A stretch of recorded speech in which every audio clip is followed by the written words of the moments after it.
A blessed day kasi. So ayun, dahil birthday ng mga anak ko at dalawa silang may celebration this May. Yung isa May 13, yung isa naman May 18. Nung May 13 kasi Monday, araw ng exam naman ng isa kong anak. Kaya wala masyadong celebration. Sabi nga ng daddy nila, pagsabayan na lang ng May 18 para papasok ko na lang sila sa playhouse. Yung nalaman nga nila na pupunta kami sa playhouse, sobrang na-excite sila. At gustong-gusto rin talaga nila makapunta sa Kinder City.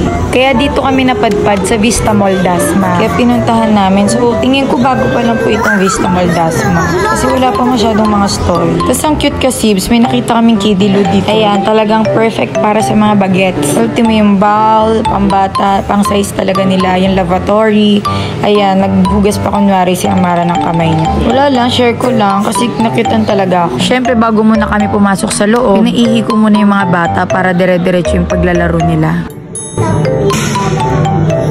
Share ko din pala sa inyo to kasi if ever gusto nyo mag-pay online, pwede naman. Type nyo lang yung kindercity.com.ph. Then, kung saan nyo gustong branch magpunta. So yes, pwede kayong kumuha ng slot dyan. Magpunta lang po kayo sa search, then i-search nyo lang kung saan nyo gustong branch magpunta. Tapos ayan, lalabas na po yung mga price list nila. So ito po yung example. Kunwari po pinili ko is yung Kiddie 1 hour pass. Worth 250 pesos po yan. May nakalagay na rin dyan na discounts with or without PWD. Tapos kayo na pong pipili kung anong date and time ng pagpunta nyo mismo sa Kinder City. Tapos ayan, pag nakapili na po kayo, pwede nyo na po yan i-check out. Tapos after nyo po i-check out, ayan, may lalabas na conditions, i-check nyo lang po yan. Make sure po nabasa nyo na yung conditions before nyo i-check out. After check out po, ayan, may fill upan pa po kayo. And then, ayan, may lalabas din po na shipping method and then payment. Kayo na pong bahala kung saan nyo gusto magbayad. Pero ako, pinili ko na lang po mag-walk-in.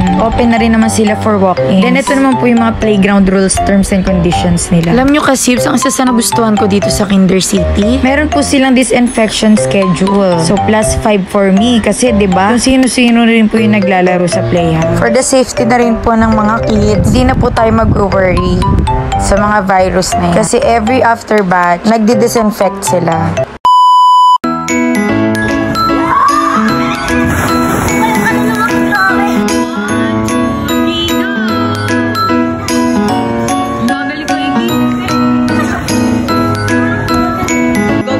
Itong slides na to kasi, pwede rin siya pang adult. Actually, itong Kinder City, pwede sa mga isip bata. Dahil bukod sa malaki, meron din silang slide na ubod ng taas. Kaya sure ako mag-e-enjoy din yung mga mami at daddy dito.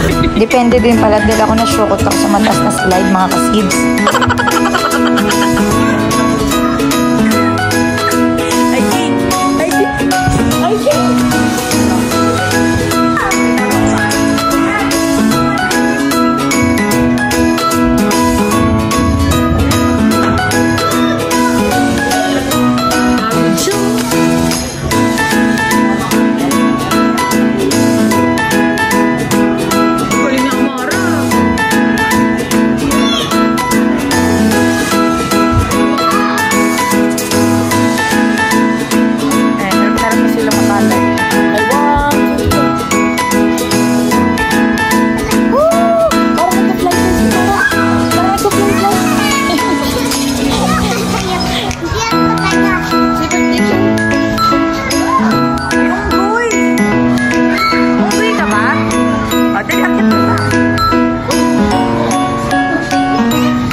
that's all for today's video. Thank you for saying bye.